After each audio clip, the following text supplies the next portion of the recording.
Very good evening, friends. Meeting again in the session of Robert's philosophy, and we are on concluding part of the very big chapter, that is the role of homeopathy and homeopathic therapeutics in the field of endocrinology.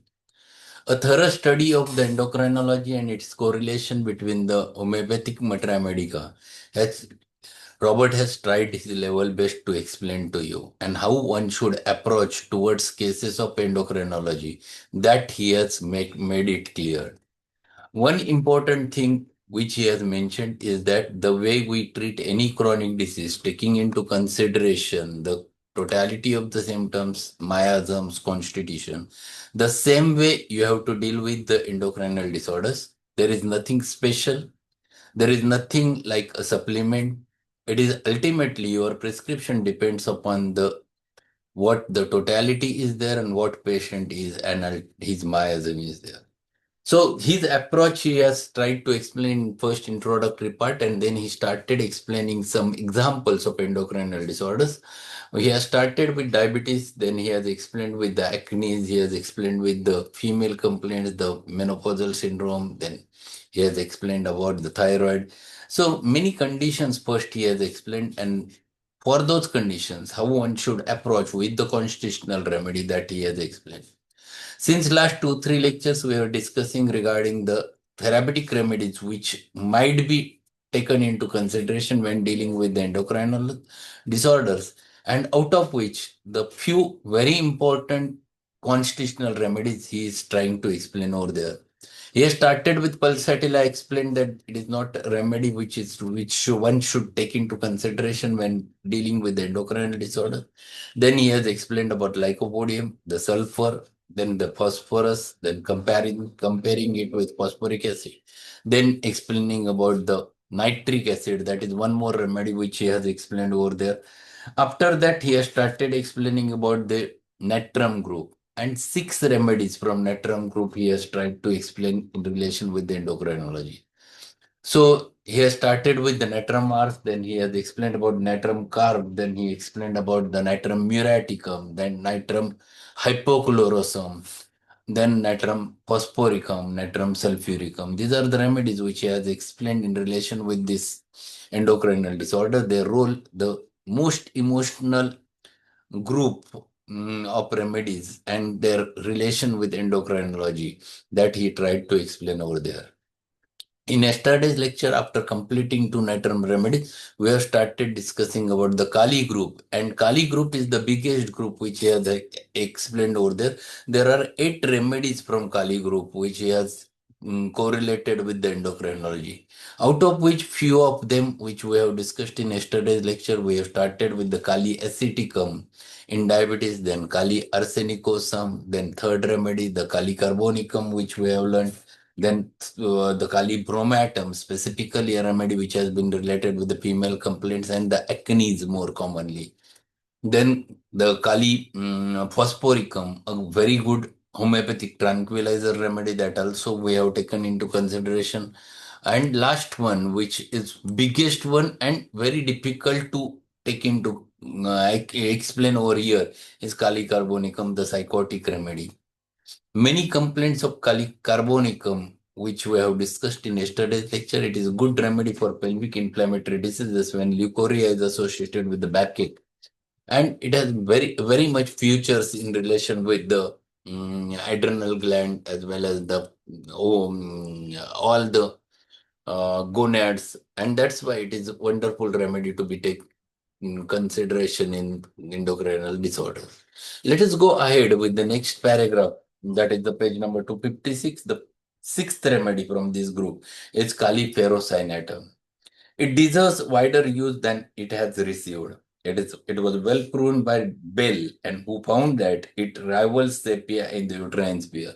A very specific action of Kali ferrocyanate is on uterus. Though these people are chlorotic means anemic, yeah, having anemia and debilitated. They suffer from dysmenorrhea, dyspepsia, and fatty degeneration of the heart, an exemplification of Allen's estimate of this problem. So this is Kali ferrocyanate is the remedy which is generally overlooked in practice or which has not given so much of importance in practically, but very well proved by the Bell. And one must go through it and find it out the correlation of the califerous atom with endocrinal problems. The next in queue is the Kali iodatum. Iodum, whenever comes, it is always related with the thyroid, and it is a wonderful remedy for the goiter. But it is not only remedy which is important for goiter, it has also has affections of the testes, the breast, etc. Iodum group always relates with the glandular structure. So Kali iodum is the one of the great goiter remedies, and it has also has atrophy of the testes and mammary. Life seems insupportable to this patient. He awakens at night to dread the return of the dawn. And this they are so much depressed that because of such a futures, that there is a problem related with the testicular function, and there is a problem in relation with the breast tissue, and they are absolutely depressed over there. That depression they can come out of with the help of this remedy. So that is the second last remedy from Kali group, and last remedy which he explains over there from Kali group is Kali muriaticum, a remedy for second stage of inflammation. Kali muriaticum is an outstanding member of this family for swollen glands. In fact, swelling is one of the its characteristic, for it is very useful in swelling following blows, cuts, and bruises. It may be indicated in glandular troubles following vaccination and in Hodgkin's disease. See, very important hint which he has explained over there, bad effects of vaccination as well as Hodgkin's disease, Hodgkin's lymphoma. The Kalis tends to white mucous surfaces, and Kali Moor is perhaps the most marked of this symptom. Kali Moor has one important feature, that it has an exudation. A plastic exudate is the characteristic of this remedy, and that is very typical with this. And that's why it is a white mucus surface, because the oozing is more of a mucus or exudation. It contains more exudate, more amount of protein over there, and that's why it has white mucus surfaces. That's what he explained over there. So see, 8 remedies from the Kali family he has tried to correlate with the endocrinals, and then he turns toward the one big remedy from your matramedica is silica. Silica is a big constitutional remedy. There are many features related with endocrinal problems. There is one feature very close to natramur is losing flesh while eating well. Typical. A puny children, weak children. Silica is a wonderful remedy to be think of. Most chilly remedy from your matramedica. Natrum is most hot remedy. So natrum is, silica is most chilly remedy. Cilicia has a vital relationship to growth and development and functions of mind and body that is difficult to limit our view of it to brief mention. It affects the development of bony structures and teeth, and it is useful in knitting the tissues after operation or trauma, and in removing the keloids and abnormal scar tissue. A wonderful remedy to dissolve the fats. Very important. Keloids, it is a wonderful remedy which you have to repeat if you want to dissolve the fat. Even Boric has mentioned in the chapter of Cilicia in the eyes that corneal opacities, you can remove corneal opacity, use the 30 for months. This is what the sentence which the Boric has used over there while explaining the Cilicia. It has a capacity to dissolve the fibrous scars. There is profound action on the blood, and this, together with this, its affinity for glandular swellings, is the key to its suppurative tendency. A weak spine, a brain fat, a feeble circulation, caries, abscesses, and fistulas, hernias, and even hydrocele give some idea of its depth and breadth in action. So there are many features which typically indicate psychosyphilitic miasm, the sinuses, the fistulas, the fissures, the caries, all those comes under the sphere of this wonderful remedy. This is one of the few remedies listed in clinically useful in elephantiasis. Remember that vaccination or suppressed foot sweat may be the cause of your silica condition, and your silica child is the classic problem, the angel child. So typical features which you can find it out with the silica, that these are the puny children, weak children, which generally have a very typical feature, monomania or pin mania over there. So one must correlate the silicea with endocrinal problems, then you'll find it n number of times the silicea comes in your totality. The one more important remedy which he explains over there, a big polycrest, again a calcarea.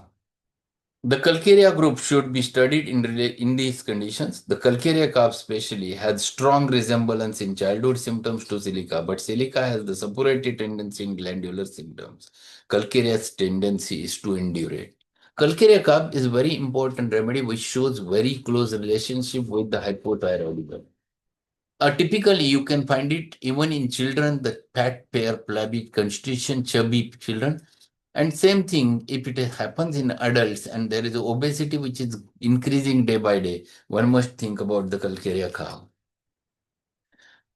Calcarea is apt to be pot-bellied, but there is same depraved appetite as in silica, a like relationship to growth and development of teeth and bony structure, and as much anemia and more, even more spinal affections. It has weak ankles and child walks late. The child is fat, rickety, pale, and sweats profusely about the head. Calcareous sexual organs are greatly disturbed functionally. This is one of the important remedy in the precocious puberty, calcarea carb, precocious sexually. This is the rubric which you can get in synthetic repertoire. While silica's sexual organs are apt to be more disturbed by pathology. Calcarea is the corpulent adult with full, even pendulous abdomen and goiter or renal calculi. So this is very important remedy for thyroid affections, the goiter over there, then calcarea group remedy. You can think about the calcarea fluorine, hard tumors, hard goiter, calcarea iodine, specifically in the goiter. So such types of remedies which you can get over there very commonly. Then he turns towards few carbon group remedies. We should remember the carbons. That is the carbons. In carbons, he explains about the specifically four remedies. The first one, that is the carboveg, that is vegetable charcoal, which is there. Then carboanimalis, then graphitis, that is the pure carbon, and lastly the sepia, which is called as an animal carbon. So these are four remedies which have directly action on the glandular condition. The major nodes merits further study along these lines also. In fact, all our polycrest and many of our near polycrest will yield richly to our search for effective remedies in endocrinal disorder. So this is a short review regarding the homeopathic remedies and their correlation with the endocrinal glands. This is what he has tried to explain over there. As homeopathic physicians, we have undertaken a labor that is vast in its expanse. It yields to us in the degree to which we apply ourselves in its pursuit. Our resources are far greater than those of Orthodox school. We have proved them to potent in a varying range of attention to suit best each man's experience and requirements. So there are n number of remedies which are available to treat such conditions. There are not fixed formulas for hypothyroidism, thyroxine. That is the only solution available with the allopathy. It's not so with the homeopathy. We have ample remedies to treat that condition. And this is the biggest difference between the homeopathy and allopathy. Second biggest difference is that all those preparations which they used to use in hypo or hypersecretions of the endocrinal problems are only palliative. Here we deal with the potentized remedies, we treat the background cause, and because of which cure is possible with homeopathy. Our remedies will not upset the balance of endocrine secretions. For the minimum, will fit the demands of the system in all its parts without stimulating too much those organs which have maintained a relatively secure balance. So it never happens that when you try to treat the hypothyroidism with thyroxine and there is again a problem with another hormone, this thing happens in allopathic treatment more commonly. It is not a supplement which we are giving. We are treating a disturbed harmony. And when we treat disturbed harmony, automatically the harmony of the hormones get settled. So there is no problem of imbalance which develops in allopathic treatment, which never develops in homeopathic treatment. In other words, our remedies affect directly the vital energy, which in itself establishes a equilibrium. Those parts which are susceptible because of imbalance, becoming a part of the normal healthy functioning of the whole unit. So it is when we give the remedy, we give remedy to the patient, and it acts on at the center where the problem lies. It lies in the energy. It lies in the vital principle. And if it settles, it automatically maintains the balance. So the imbalance which is developed over there, or disharmony which has been developed over there, is naturally restored when our remedy is perfect in treating such disorder. So to conclude chapter, what he says, let us watch with the great interest the investigation of the endocrine system, but let us look with the expectant eye of explorer upon our homeopathic remedies, that we may meet and cure even these little understood conditions. And this is the perfect end of the chapter where he has explained, yes, there is, one must go through rich materia medica which is there with us. One must go and use the tool of a repertory to reach to that. And then one can find the perfect cure for many of such conditions, known and unknown, to treat with the help of our potentizer remedy. So very important chapter from which we have learned approach, we have learned how to go ahead, and how one should think of is related with this chapter. This is the biggest chapter. We have spent nearly about 11 lectures for this chapter. Two more chapters from the fourth year syllabus are still remaining. Tomorrow we'll start with the next chapter, that is the phenomenological point of view. A very important chapter from exam point of view also, because there is one question asked in the previous exams related with what actually Robert wants to explain through the phenomenological point of view. And that we're going to learn from tomorrow's lecture. There is one question by Dr. Vanishka. Why is a page called as animal carbon? Answer I know, but I will give you a very perfect answer tomorrow's session. Be there for tomorrow's session. I will explain exactly. I know the part of it, but yeah, that it is not good or fine enough to explain that. Instead of that, I will tell you exactly why it is called as an animal carbon. Actually, it has been mentioned by Robert only in his book, but I'm not able to exactly denote the same thing. I will answer your question in tomorrow's session. Thank you being there, and tomorrow we'll meet again with the next chapter, the phenomenological point of view. Thank you and good evening. Thank you very